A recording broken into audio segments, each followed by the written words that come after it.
Hello and welcome back to Where Are All My Friends? This week's guest is Jack Payne. He's a merchandise manager and he's worked with all sorts of absolutely massive bands.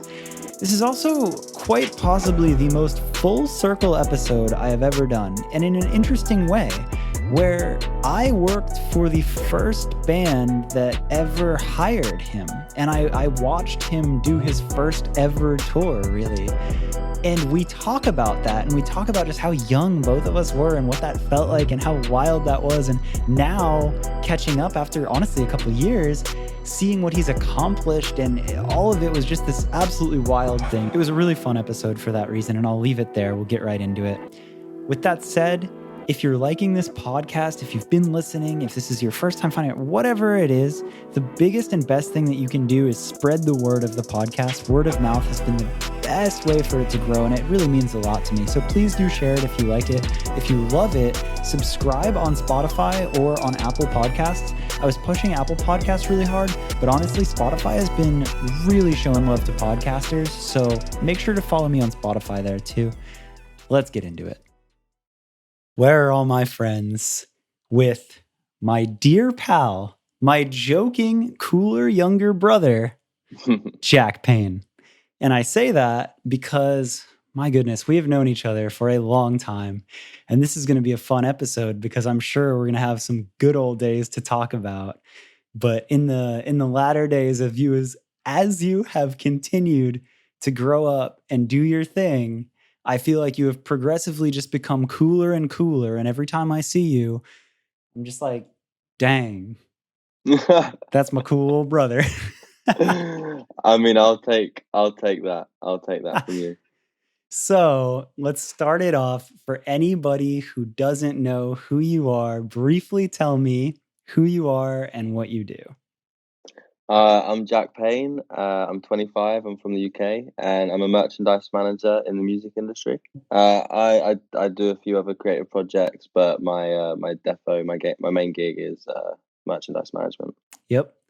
And I think the listeners will figure out pretty quickly why this is a fun and special episode. But we took you, the band that I very first started touring with, we took you out on tour when you were just a wee little lad. My guy, I know. I think when I first reached out to you guys, I was maybe 14 or 15. Yeah. And then by the time I was touring with you guys, 17. Yeah. And like we just, for some reason, we're like, yeah, sure, why not? He seems down. Mate. And bearing in mind I'm from the UK and you guys are in the US. I mean, what were my parents thinking?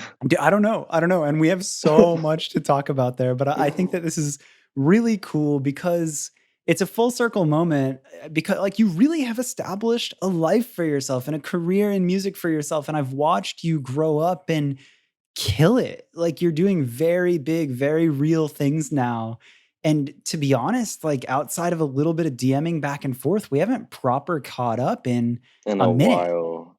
Long time. So this is going to be fun. Like we've got some good old days to reminisce on, but we've also got some actual storytelling to do here. Oh yeah, I'm excited, man. You also have a podcast. You just started a podcast, which I know literally nothing about. So you're going to have to tell me about that. We've got some catching up to do here. In good old typical Where Are All My Friends fashion, my favorite spot to start is your first, like finding music or finding the thing that you felt passionate about, where that was, how you discovered it, and what that looked like at a very early age, and maybe where you were growing up. Just paint that picture for me. Absolutely. So I grew up in a place called Gravesend. No, I'm not joking. Gravesend, in Kent in the UK, it's southeast. And I was primarily a football player, a soccer player. And that was kind of my thing growing up. Every weekend I played football every weekend. And then I got to maybe age 14, 15, and there was a teacher at my school. He was kind of like, if you're a guy, you thought he was the cool one, and if you're a girl, then you probably had a crush on him. He was like the younger cool guy that worked at the school. Yeah. And he started opening up to like the students that he had a band, and he threw I'm not sure if it was like a talent show or just a concert in general at the school one evening, like for kids to attend. and his band played. That's all I remember. But it was like my first intro to alternative music, and from there I just started discovering. Well, to be fair, he played a playlist before they went on. I think it was bands like Mayday Parade and the kind of Warped Tour world, and it just opened my eyes, and I just latched onto it. And I would go to my teacher's gigs, and then I discovered, yeah, a bunch, like a whole realm of just loads of bands, and I would start going to concerts and gigs, and Can we I guess pause for a connected. second? Oh yeah, sorry. No, no, no. I just can't. That is brilliant. Being a teacher and being like, all right, check Right, it out, kids. You already think I'm cool. I'm the young guy. I've got this band and I need some people to listen. bro. I'm throwing a talent show and y'all are my fans now. That is the best hustle. Like, imagine being him, being like, all right, we need some fans. I got a whole school's worth. Mate, it gets better. They printed shirts, and they were having their first headline show in London. So it's the first time they're playing in London, and they sold about 50 tickets to students, and everyone bought a T-shirt and a ticket, and we all went on the train together from that Gravesend is to London. That is the best hustle. If you're in a band right now and you're trying to figure out how to get your start, go hustle any high school that you know and just be like, what up? Honestly, it worked. It worked. That's so funny. Okay, so he is in a band. He's the cool guy teacher, plays a playlist, kind of gives you that first taste of like bands that aren't on the radio.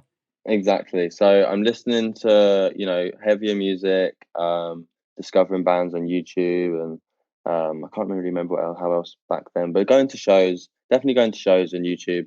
And to be honest, which is kind of quite early in this, but where we connect is I actually discovered this band called Set It Off from Florida, and I felt like I kind of at this time like, unlocked like a little secret thing because it was kind of like they weren't very big, there wasn't that known in the UK at all, let alone in the States. So I just kind of latched onto it, and it kind of, I could just really like the music, and they quickly became like a band that I looked up to as well as other bands, and I just kind of felt like I found this place, and I started skating with people in the town that I lived in, and just it was the first time I kind of felt like outside of the football thing earlier in my life that I had like a little place that I felt comfortable and a little niche that I felt good in. Yeah. How But at old are that you at that point, point? 14, 15, probably close to 15, quite late. But I What didn't, oh, sorry, year is that? Just so I can think of the like 10 when years set it. ago. So 2010. Okay, so Set It Off was like 2 years old. Yeah, see, I wasn't that early. I wasn't quite when I think Cody was like, I didn't know that like he had done that thing with Alex from ATL. I Okay. wasn't there when that had happened. Like it was after. Like I think I look back on that kind of thing. You know those kind of videos. I wasn't there when that was happening. I would look back on that. I think so. It was later So than you that. just found it as like an associated band. You were just like getting into bands like Yeah, Mayday Parade and all that, and you're like, oh, cool, this yeah. one's awesome too. I think I must have been an All Time Low fan, and then like maybe found that Cody video. I don't know. Okay, so you just discovered bands like this. You're still just in school, being a kid, doing what you do. What happens next? So it comes to when I'd have got to about 16, and that comes to the time in the UK where you decide whether you're going to stay on and do 2 years of further education in high school, which they call sixth form, or if you're going to go to something called college, which is outside, and then you progress on to university. So there was a music Yeah. technology course at a different school that I was at, but there was a music tech course going on that you didn't need to be able to play an instrument at, but there was a place for you apparently. So I thought brilliant because I didn't play an instrument, but I just found this new passion, absolutely fallen in love with it. I was like, even if, maybe I'll work in a studio or I'll, look into label stuff. I didn't have a clue, but I just knew I wanted to indulge in it. Yeah. So Did I you just have the jumped at it. inclination to learn how to play, or were you just Do you know excited? what?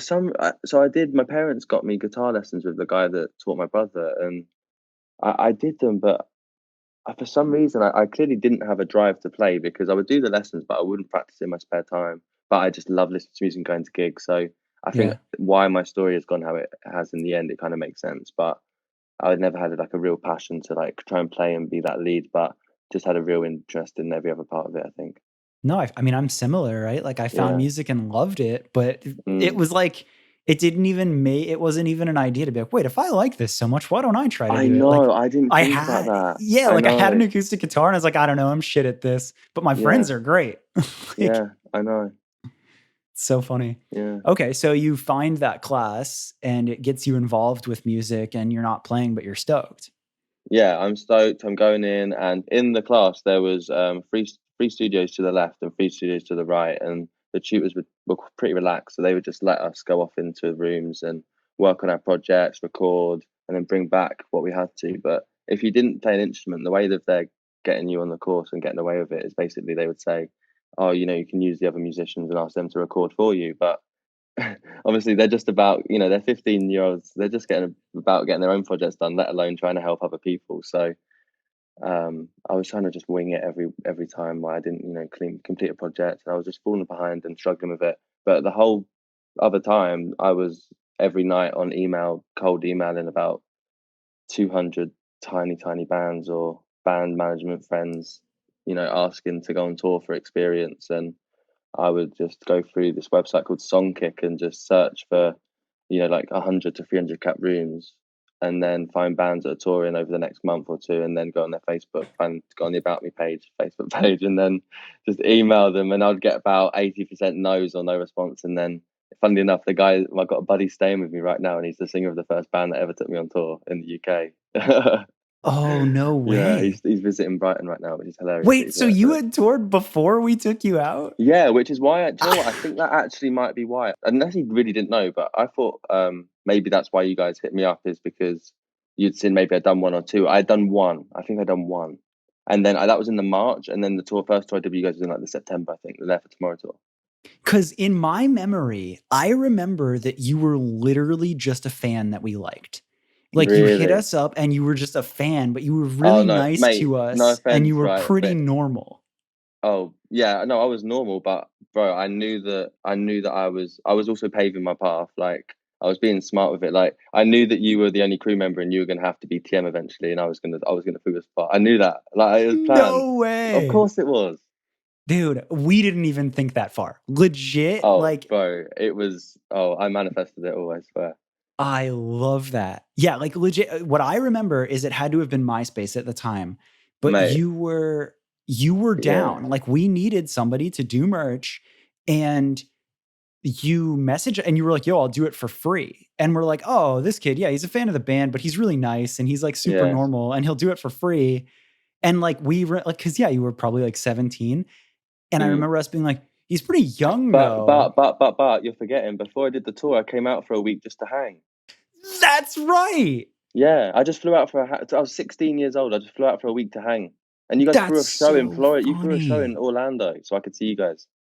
Yeah, we And were that's like, the first time. "Whoa." I think that's the first time actually. So that's the first time I saw how a show had worked. I'd never been behind the scenes in a gig before. That was the first ever time at the Bat Booth in Orlando. And like setting, I was like, can I help set up merch? Like I was buzzing, dude. I wanted to be a crew member, right? And I So was probably like so hell yeah, overworked or something. fucking And I was yeah. like, "Yeah, You're do like, it, go whatever. I ahead, don't dude. I care." got sort of guest list or something. Yeah. Um, so that's my first taste of it, and that was before the tour I did. So I think I came back from that trip being like, right, I fucking know what I want to do, and that was just from that tiny Bat Boo show, which is ridiculous. And then I did the tour. That's what would have happened. It's funny because I feel you on that. Like for me, I came from working in dental sales and consulting before I was touring. And I made a lot of money, but I was just miserable. And then Mm, I went out with Set It Off on the first run ever. And within like a weekend of shows, just selling shirts, I was like, oh, this is what the fuck is up. Like, I love this. So it's bro, so funny that you had a same moment of that. absolutely. Like I remember coming back from that first tour we did, and I was like, so does that mean like I get to do all their tours now, or is that just a one-time thing? Like, and Dude, oh my god, but that really paved it because although one, as a British person, being able to say I'd done a US tour so early, I was CV building, I was resume building, so I was still cold emailing at this point, even after that first tour. So I was coming back and I was picking up tours in the UK. Then I was slowly charging like £50 a day, picking it up. So I was touring in between you guys, and then after I stopped working with you guys, I just kept it and then kept it going. yeah. Okay, I have to know though. So, because for us, again, it was, you're right. You did come out and then you were our friend, and we're like, oh yeah, he's like it kind It of was felt like like the movie I don't know Almost what it was. Famous. Like you Yeah, were the like young, wide-eyed kid, and we're like, well, yeah, he's really friendly. And like It was like we wanted to like be your big brothers. We wanted to make sure that people weren't mean to you, but you were like really nice and excited, and we're like, yeah, screw it, we'll bring him out. He's down to do it for free. But like, At what least I was can't, your impression of that? Like, what do you remember? Because dude, bro. we were all Like you've so got to be young. like the funniest thing is, I don't I don't know if I realized like that you weren't even that you guys weren't that much older than me. I don't know, but to me, I would I remember when I first got reached out to about doing a tour, and then it was like fucking Christmas waiting for the email about. Do you know what I mean? It's confirming your first tour, but also in my eyes, it was like the band that my favorite band. Dude.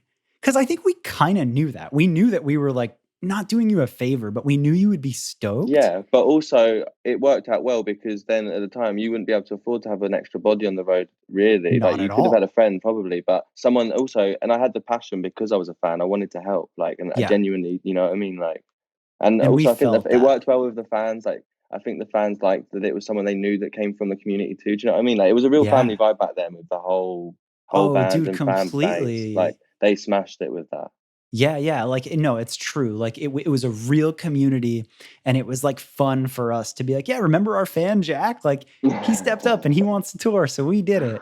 But what are some of your first memories like getting in the van and what stands out to you? Because I legit like, I remember a couple of things. I remember the please. first day we pulled up. I can't remember if it was it Jacksonville. I can't remember if the first show was in Jacksonville, but you guys already knew Divided by Friday, but they were on this tour too, and that's when I first met them, which was great Okay. because I had a good relationship with them. But I remember the first venue, and I was doing merch, but obviously we were all helping out. And I remember like, I mean, I didn't know anything about instruments, and I was suddenly putting drums on stage in Florida, like, and selling merch and sweating my tits off. I remember that it being super hot and sweating a lot.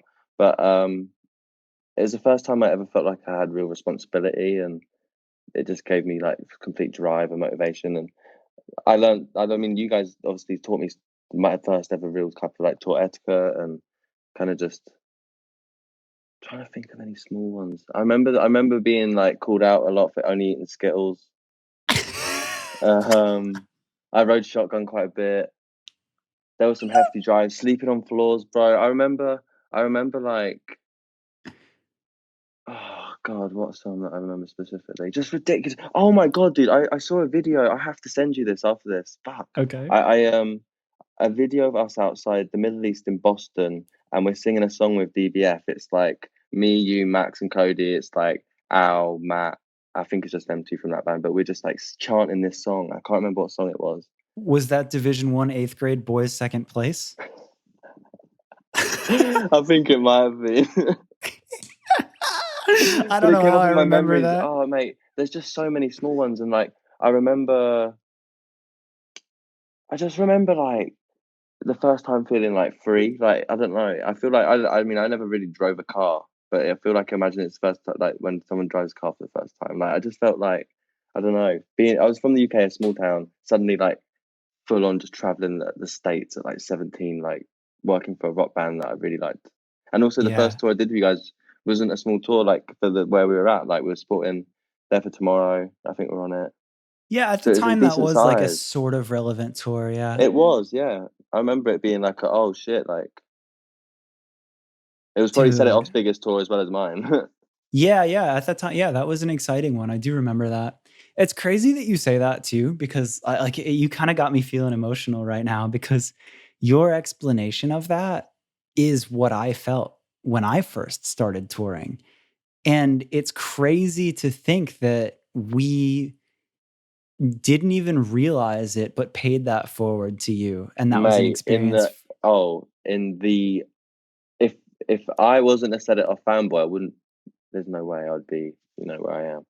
That's so nuts because I feel it. 100%. Like I was small town kid, super shy, didn't come out of my shell, and then touring with those dudes changed everything. Hmm. So it's wild to hear that I was a part of that for you and we were a part of that for Bro. you Oh, not do that you know long what? after.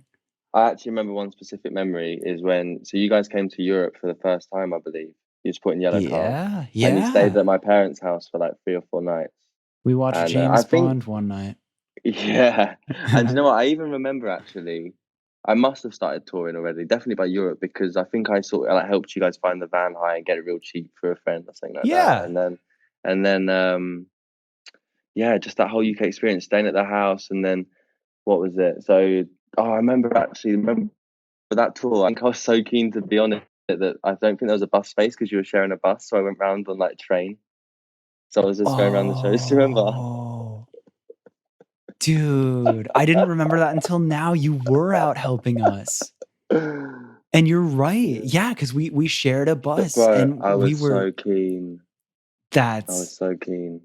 that is so nuts, dude. Damn. All right. Well, I wanted to spend a little bit of time reminiscing. I thought that would be fun, but you have so much more to your story. Those were very fun days, and it's wild to talk to Dude, you about it now because it feels like an entire lifetime ago. I I rarely talk know. about my touring days now, so there aren't too many people that know those days and that we get to talk about it like that. So that's cool. It's unbelievable. So, from what I recall, I think we fast forward a couple years, and I think Set It Off did Warp Tour 2013.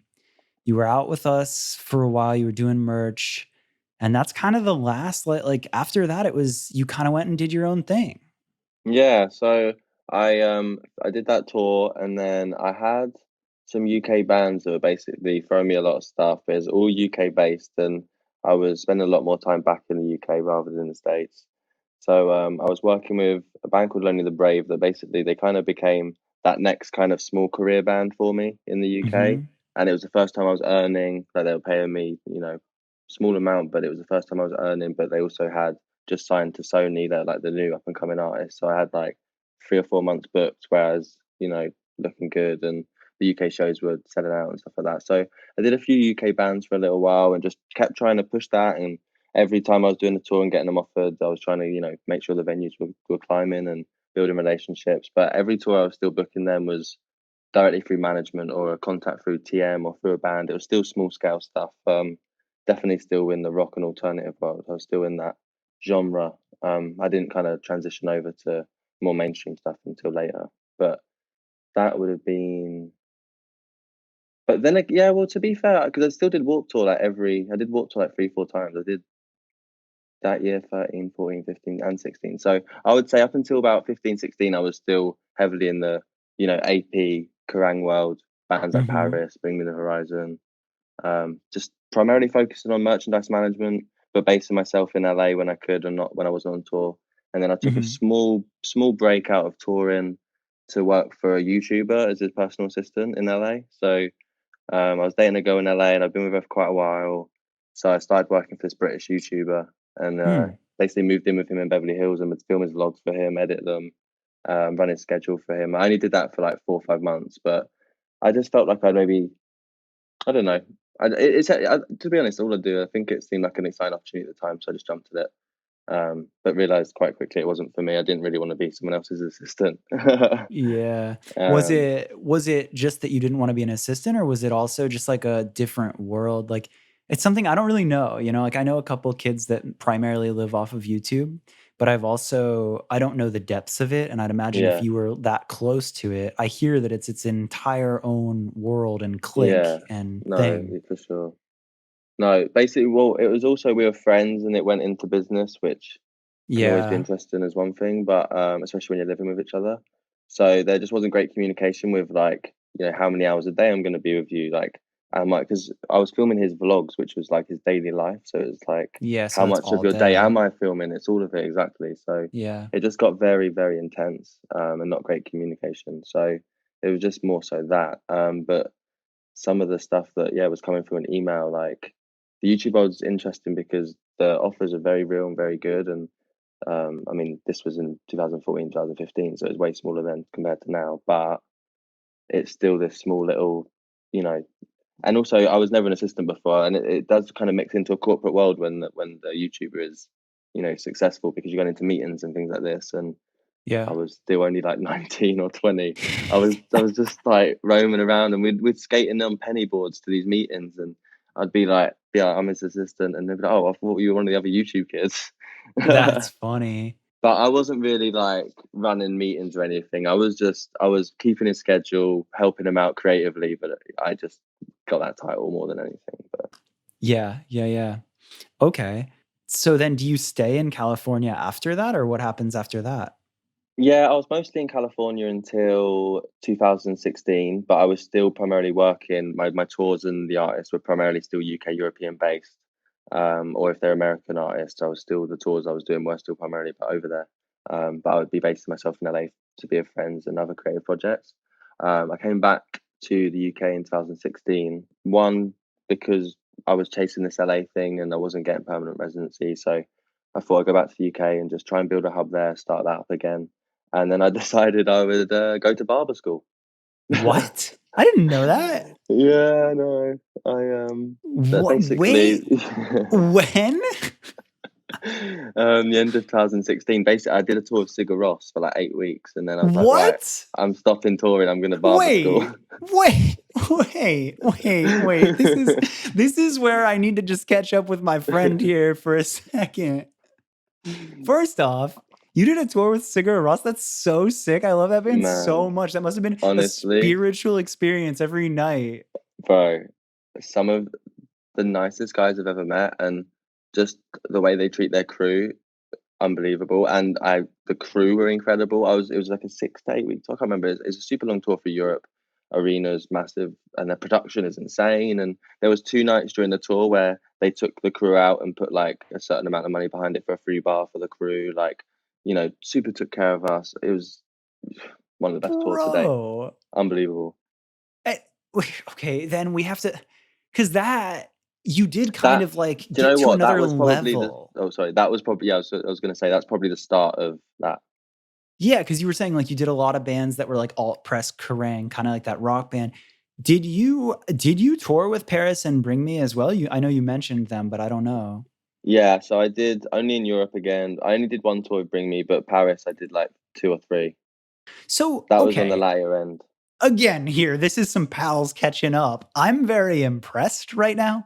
I remember young Jack Payne just being a wide-eyed fan of music, but like once that fire was lit, you were Oh on. yeah, Like you were yeah, really chasing it. And yeah. like was that at that point you're like, "Yo, cool, like I've got this merchandise manager thing on lock." 100%. Within Yeah. like, because the thing is, the one thing I've prided myself on quite highly is I've always maintained it to be full time. I've never had to have another job. Wow. Since beginning. Obviously, the first year I was living at home still, but as soon Uh, as I was a year in, like by the time I was 18, my parents moved to France, and I think that gave me a kick up the arse as well, and just a bit of drive that. Don't get me wrong, I was very fortunate when I was in LA and places when I was in the UK. I was often between tours staying with friends for either quite cheap or for free on, couches and stuff. I wasn't living, even if I was in cool places, I wasn't living a luxurious life. I was $1 ready meals sometimes, riding the bus, not getting Uber. Like I was just yeah. happy. I was pushing myself to be in the places though. Um, Bro, there's and no then that shame in just that though. Like that's no. And sick. dude, Like I that's was drive. 18, 19. I was in LA. I might have been at the same party or networking event as someone, but I might have taken the bus. Who fucking cares? I was Dude, 19. I'm that's from so Kent in the sick. UK. I don't care. Dude, like I just that it deserves being talked about right now of that because my perception, it almost to a fault was like because I met you so young and you were the wide-eyed, excited kid, it was almost like I didn't understand the tenacity that you had of just how Also, fucking hard you were going. I wasn't. I think I was scared to be super open to yourself, maybe more so than even the guys in the band. Just how much I wanted at first, even when I first connected with you guys, about wanting to be that, because I didn't want to come across as like, primarily I just thought you guys were cool and wanted to be homies, if like, because that we had a communication, but I didn't want to be like trying to come in and step on toes. Do you know what I mean? I knew very early to like I wanted, you know what I mean? Like, I don't Damn. know. I tried to just kind of play it right. Uh-huh. I mean, like, I get it, right? I totally get it, but it's also like, I don't know. I now I almost look back and personally wish that I had learned a little bit more of really what you were going for, right? Mm. I mean, we were all so young, but it's cool to hear it. Like, But I dude, didn't realize how in you were. yeah. I feel like I look back and I think, fuck, you guys, you guys were younger than I am now. You guys were like 21, 22 at this time. And to We think didn't that know you what we guys were were running doing. decisions and like to think if I was having to, do you know what I mean? Like you just think Yeah. it's mad. We were Yeah. all doing real mad stuff. I know. I look back at that still and I'm just like, how did we do what we did? We were just kids. But okay, so it was on.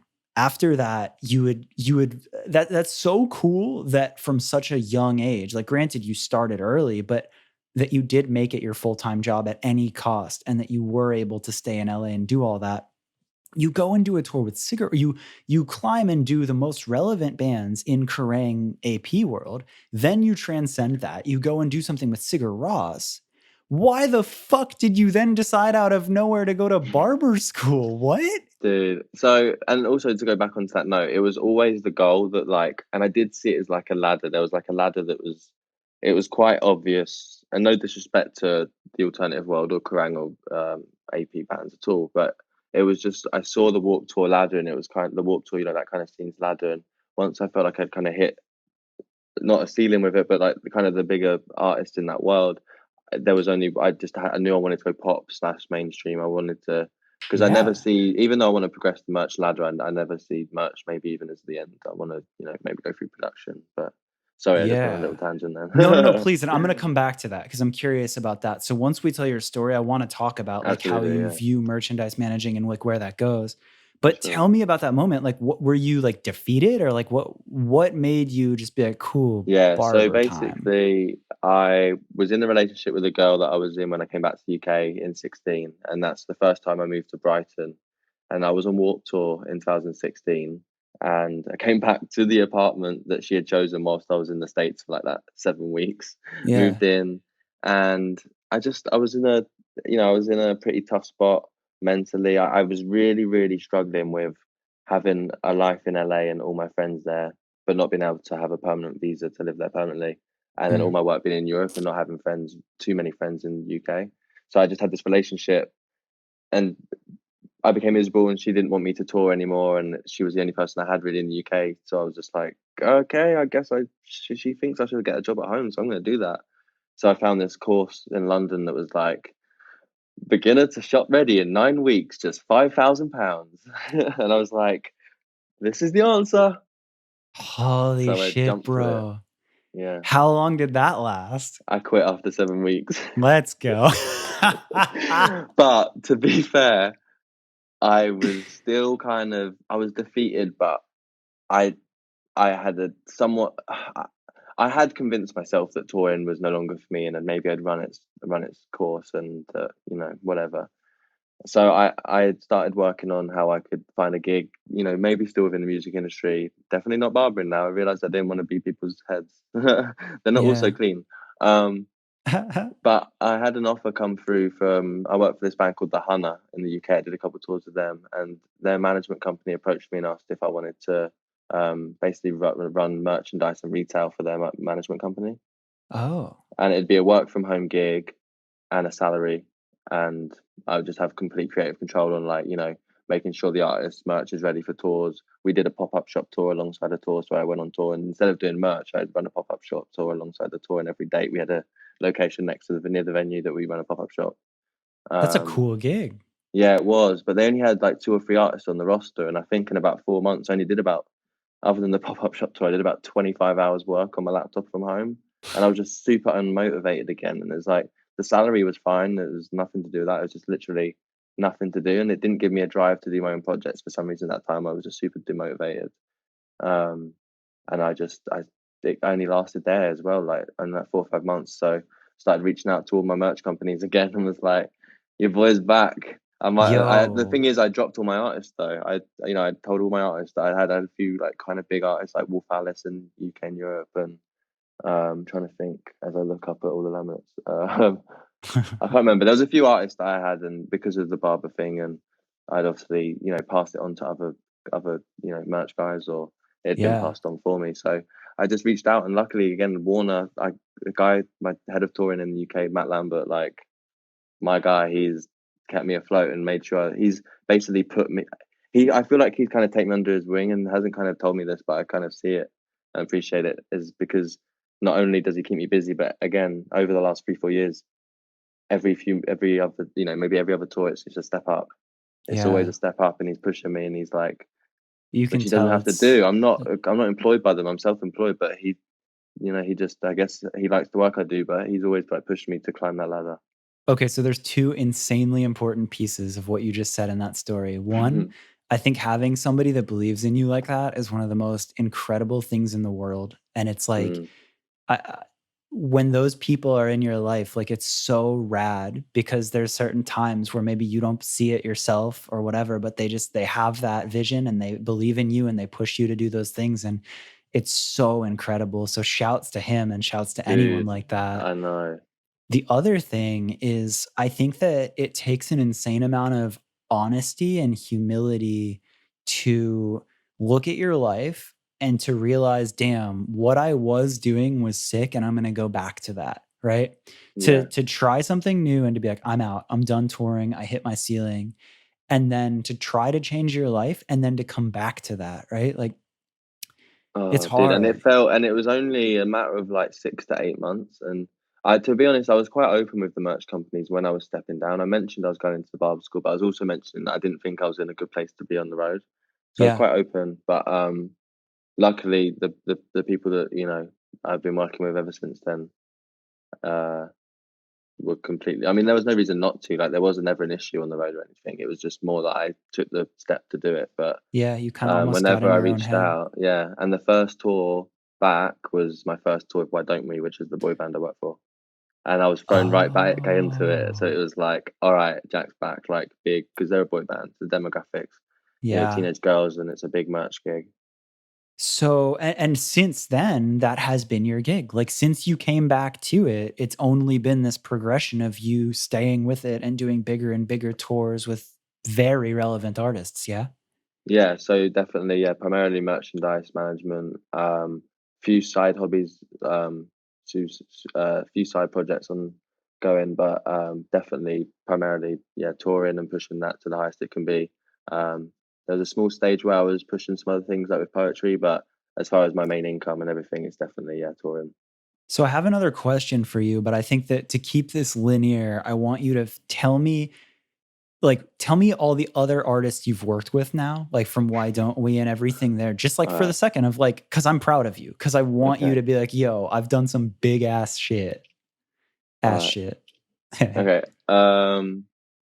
So it would have been the Sigur Rós into Wolf Alice. What one did you just mention? Why Don't We? Yeah. Carlos Santana. What? Yeah, he's a Sick. lovely man. 8 weeks I did with him in Europe, and I got a rose from him in my hotel room after a Ah, 16-hour bus ride. He gifted all the crew members a rose with a handwritten letter, like, "Sorry for grueling that and sharing your light with us." It wow. was mad, bro. Wow. Um, Young the Giant, I did. They're from the States. Yeah. UK artist Stormzy, who's my newest client, who I'm really excited about. He's huge in the UK. Yeah. Who else? Is it Foles? Foles, yeah, of course. Foles, Yeah. they're a big rock band in the UK. Um, but yeah, primarily, this year was booked with Foles and Stormzy before COVID. Cool. Cool. Yeah. I wanted to talk about that because, like, I mean, I didn't know it was only right before we started talking on this podcast that you kind of caught me up to speed. And I'm so proud and I'm so impressed. And Oh it's man, thank so, you. I didn't realize that you coming back to it after that little bit was so poppin'. And like, that's Oh so cool to hear. I'm so glad it played out like that. yeah, and to be honest, if it didn't, it would have been, yeah. Well, I guess my last memories, it wouldn't have been negative, but it wouldn't have ever reached like. I had just started doing arenas before Yeah. I had the break, but then ever since, it's like headline tour arenas pretty consistently, like headline festivals, and like just being pushed and pushed. And the tour I did last October with the boy band, the last tour I did with them, I had my own truck. I had two assistants out for the whole tour. And we can't bank in a certain country, and after two shows, you got 150 grand in cash in your bag, like to bank. And it's just, That's real. Yeah. it's That's like, suddenly it's fucking ridiculous. You know what I I mean? mean, that is really doing it at one of the highest levels. And to think back to knowing you on your almost Bro, you first tour taught to me like, now. yeah, and you were like the first person to even like you were the first person I saw as a merch person. So this is Yeah. fucking weird. It's so full circle. It's so crazy. And legitimately, dude, like it doesn't feel like we're like trying to do a podcast right now. I feel like I'm just catching up I with my know, friend it's and like nice. I'm really fucking proud of you. Like it's Thanks, bro. really like I didn't know all of this and hearing it.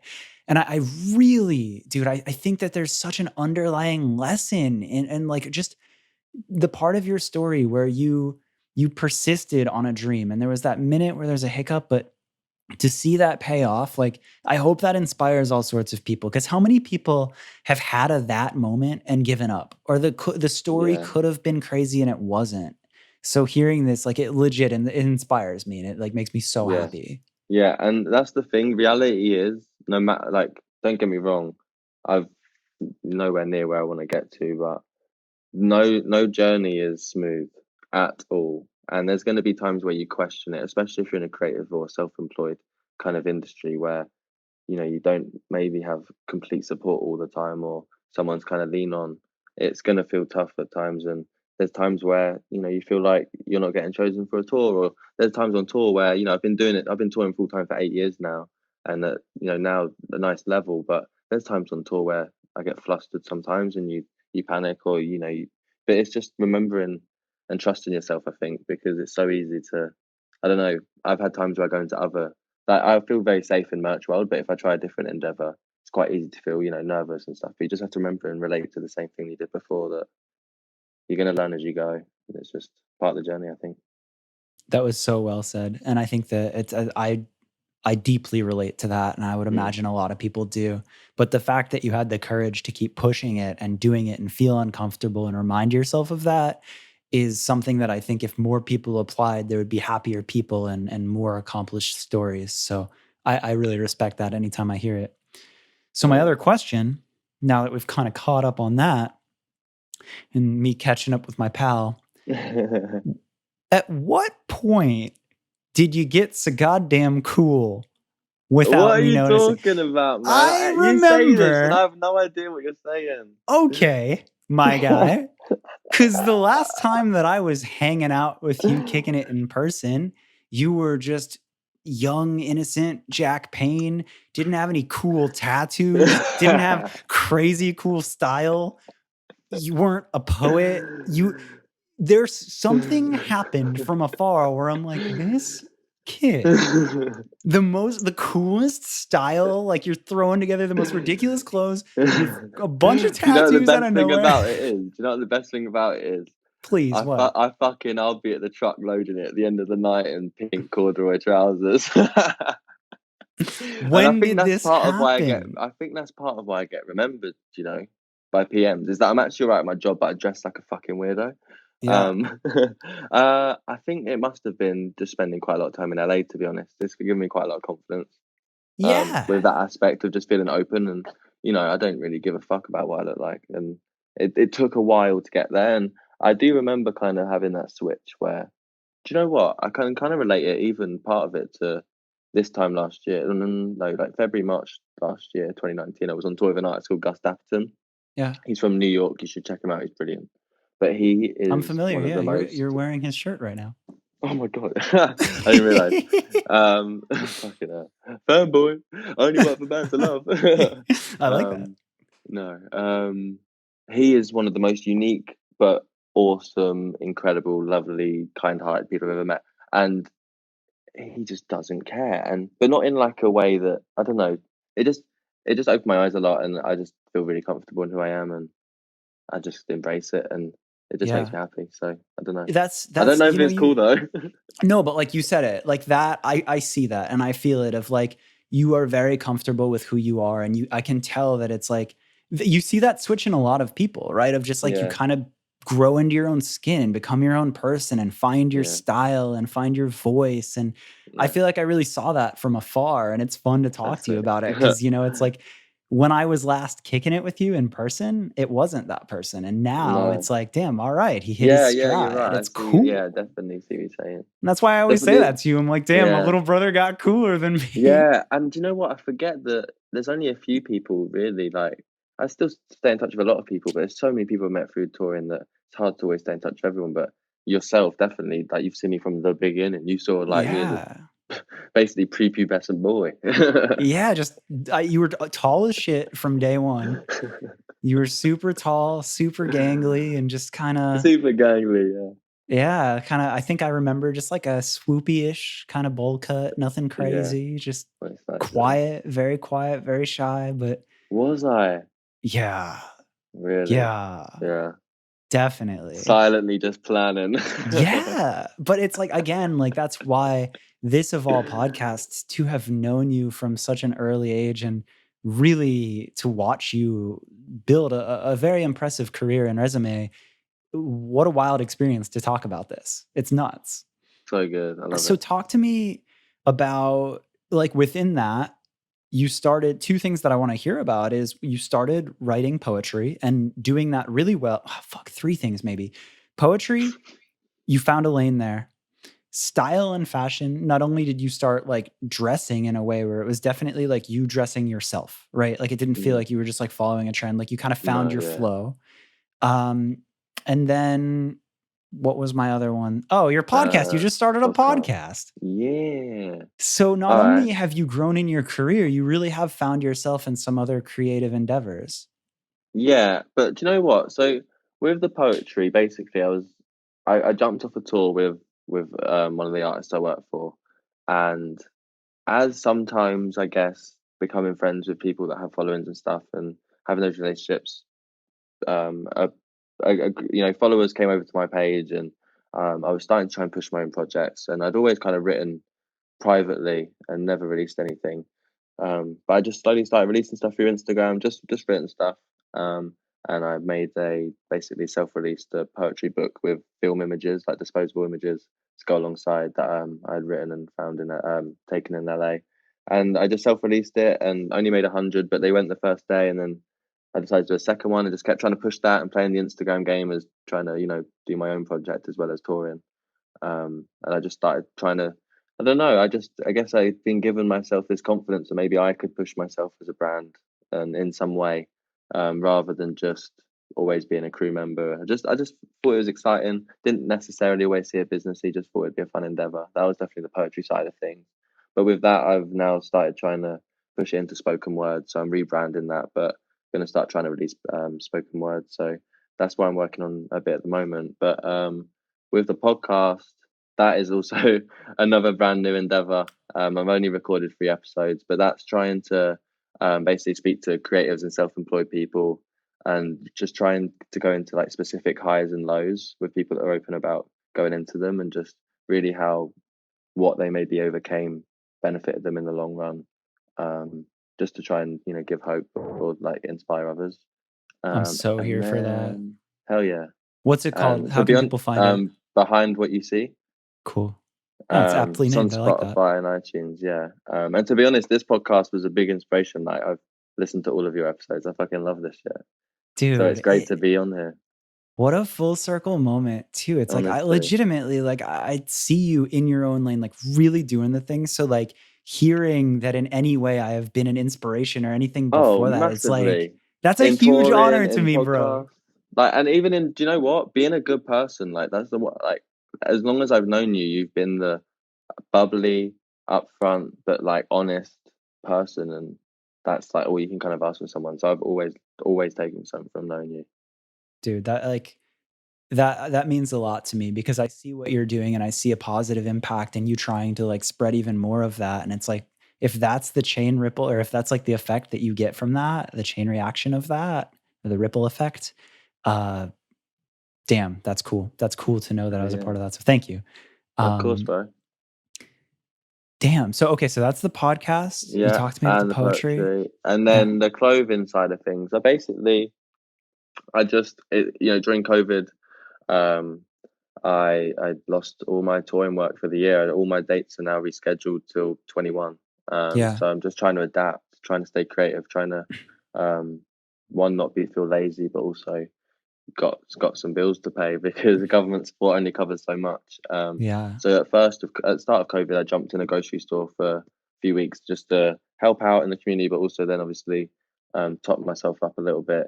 But I just started working with bleach and like using garments like hoodies, sweats, and then moved on to denim jackets and basically just painting with bleach and patchwork. And actually, a merch company that I work with are really kind and sent me a bunch of like two-piece sweatsuits for me to bleach and do patchwork on. So just yeah, upcycling denim and doing bleach work and then selling them through like a site and Instagram. So just trying to, yeah, just have little things I'm dipping in. Like none of them.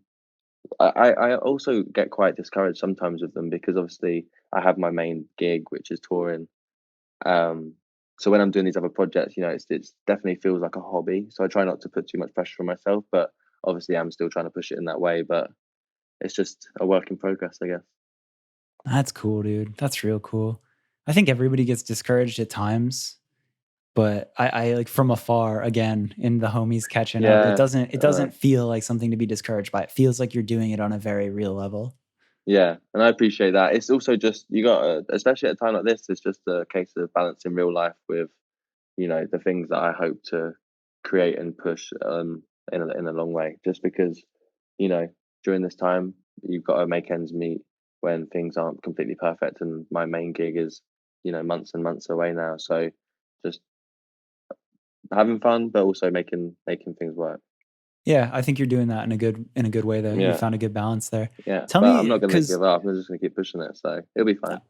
good, please do. We're getting close to our time, but one other thing I wanted to talk about, because we kind of alluded to this, was like you've really carved out a lane as a merchandise manager. You've gone from all sorts of different levels of it. You've gotten good at it. You keep doing it.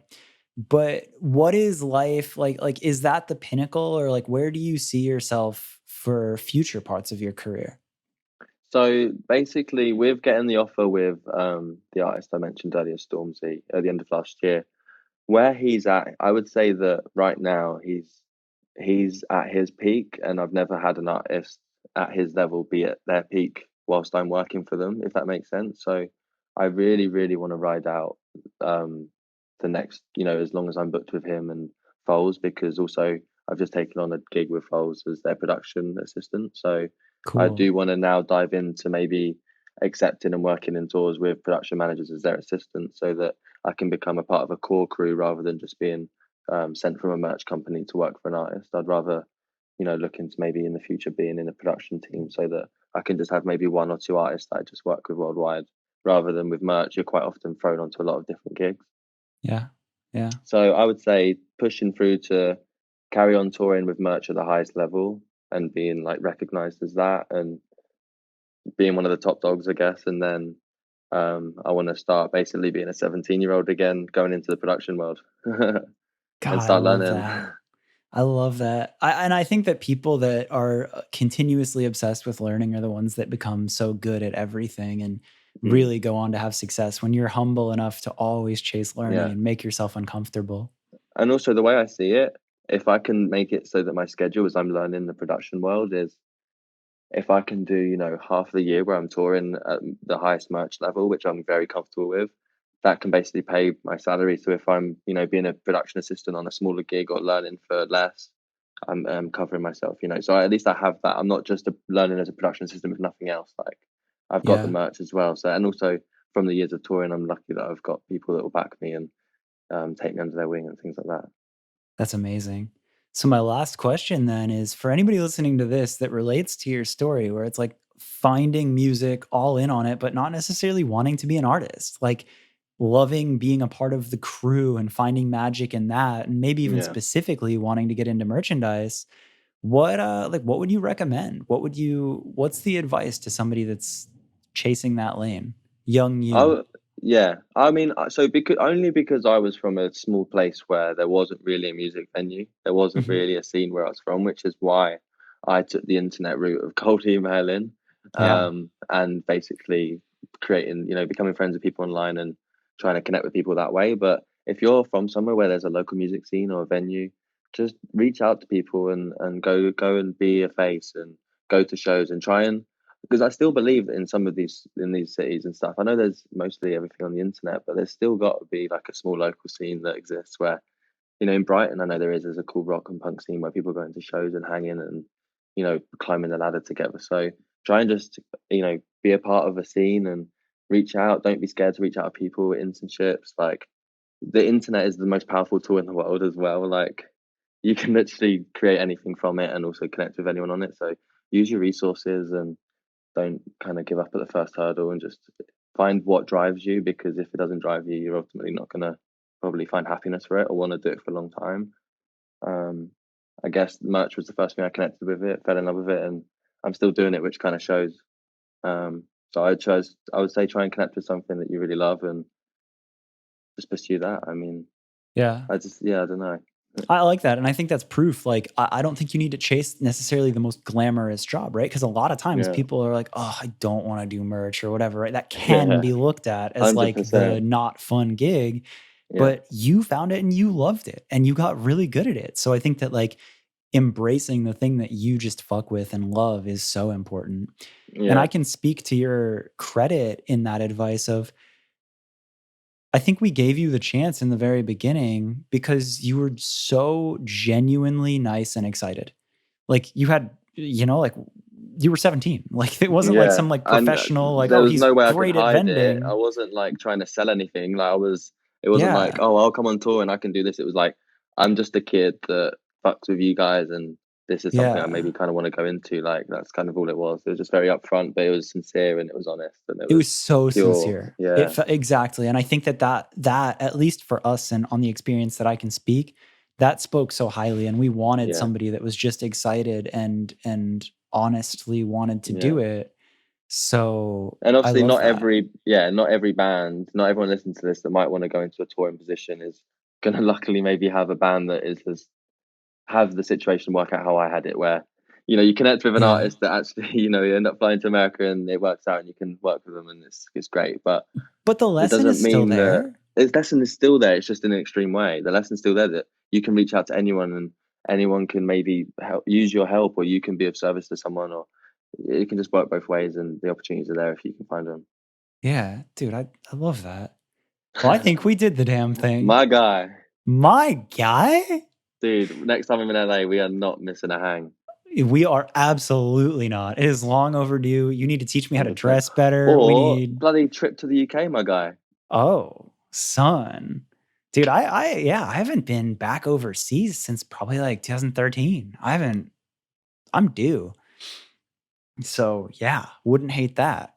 Tell me briefly, I know we spoke about the podcast, but anybody listening to this, where can they find everything that you're doing? Where's the best way to keep up with you? I keep mostly everything updated on my Instagram, which is it's Jack Payne, ITS Jack Payne, Payne. I Cool. update any projects I'm doing. It all goes through my Instagram, so that'd be great. Thanks. Easy, easy. Cool, dude. Well, thank you so much again. This was Thank you for having me. really, really fun to catch up and tell these stories. Hell yeah, bro! I appreciate you having me. This has been great. Absolutely loved it. So there you have it, Jack Payne's story. Super crazy, full circle thing, and just seeing him grow into what he's become was so freaking cool. If you made it this far and you liked the episode, share it with a friend. It really does help so much. Spreading the word on social media, subscribing on Spotify, all those things help it get discovered by more people, which just helps it grow and lets me talk to more people. If you want to go above and beyond and do the biggest favor, I just made a website for the podcast, whereareallmyfriends.com. On it, there's a donate button. Do not feel obligated, but if you want to help support the show, I don't do ads, and donating helps just with the costs of keeping a podcast up, the website, the hosting, the editing, all that stuff, upgrading gear. If you want to donate, that's awesome. If not, no worries. Just keep telling your friends about it and keep listening. I'll be back next week with another episode. Have a great week. Great week. Great week.